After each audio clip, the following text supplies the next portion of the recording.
Good morning everyone. আজি ৰাতিপুৱাই পুৱাই ভিডিঅ'টো আৰম্ভ কৰিছোঁ। শুই উঠিছোঁ আজি 3টামান বজাতে। এঠাইলৈ যাব লাগিব বাবে সোনকালে উঠিছোঁ। ৰেডি হোৱালে 4টাই বাজিল। বেগটো চেক কৰিছোঁ, মানে লৈ যাব লগা ডকুমেণ্ট যদি কিবা এৰি যাওঁ অসুবিধা হ'ব, সেয়েহে ভালকৈ চাই লৈছোঁ। মোৰ কিবা এটা এক্সাম আছে, সেয়েহে সোনকালে গৈ পাব লাগিব। 7:30টাতে ৰিপৰ্টিং টাইম আছে, সেইবাবে জল্দি উঠিব লগা হ'ল। ৰাতিপুৱা উঠিব লাগিলে বিৰাট প্ৰব্লেম, টোপনিয়ে শেষ নহয়। দেউতা আৰু মই আমাৰ গাঁৱৰে চকলৈ যাব আহিছোঁ, মানে মোৰ লগৰ আৰু দুজনী আছে, সেয়েহে খোজকাঢ়ি আহি আছোঁ। মানুহবিলাক উঠায়ে নাই কোনো।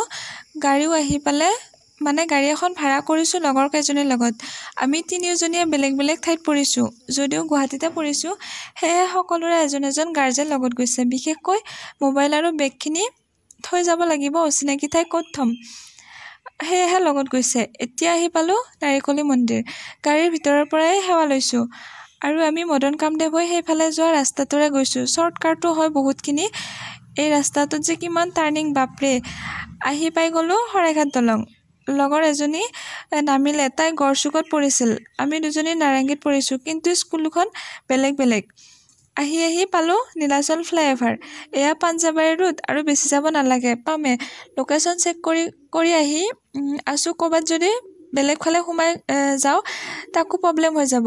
লগৰজনী নামিলে অলপ আগত। এতিয়া মোৰ এক্সাম চেণ্টাৰ আহি পালোঁ, PMC কেন্দ্ৰীয় বিদ্যালয়। তাৰপিছত দেউতাক মোবাইল দি ফালে লাইনত থিয় হ'লোঁ। এক্সাম শেষ কৰি বাহিৰত ওলাই আহিছোঁ। ওচৰত এখন দোকানো নাই কিবা খাবলৈ। দেউতাই পৰঠা আনি থৈছিল, তাকে খালোঁ। আকৌ এক্সাম আছে, ইফালে দূৰত গ'লেও আকৌ প্ৰব্লেম হ'ব। লগৰ এজনীক লগ পালোঁ, মানে আগতে চিনাকি নহয় বাৰু, এক্সামতে চিনাকি হোৱা, গুৰেশ্বৰৰ, তাকে খালোঁ দুয়োজনীয়ে। ঠাইখিনিৰ পৰিৱেশটো বহুত ধুনীয়া। তাৰপিছত আকৌ মোবাইল দেউতাক দি এক্সামৰ কাৰণে ভিতৰত গ'লোঁ। এক্সামৰ পৰা ওলালোঁ 4:30টাত। এক্সাম দি থাকোঁতে ইমান জোৰত বৰষুণ দিছিল, পানীয়ে হৈ গ'ল দেখোন। এতিয়া গাড়ীত আহি থাকোঁতে আকৌ জাম লাগি গ'ল, ইফালে হ'ল ৰাস্তাত পানী।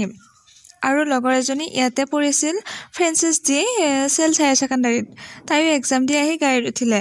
ৰাস্তাত আহি থাকোঁতেও বৰষুণ পাইছোঁ, এক্সাম দি থাকোঁতেও বৰষুণ, আৰু এতিয়া ঘূৰি আহি থাকোঁতেও বৰষুণ। আহি থাকোঁতে ৰাতিয়ে হৈ গ'ল। কিবা এটা খাব হোটেলত সোমালোঁ আৰু এইখিনিতে আজিৰ ভিডিঅ'টো সমাপ্ত কৰিলোঁ। আকৌ নেক্সট ভিডিঅ'ৰ সৈতে লগ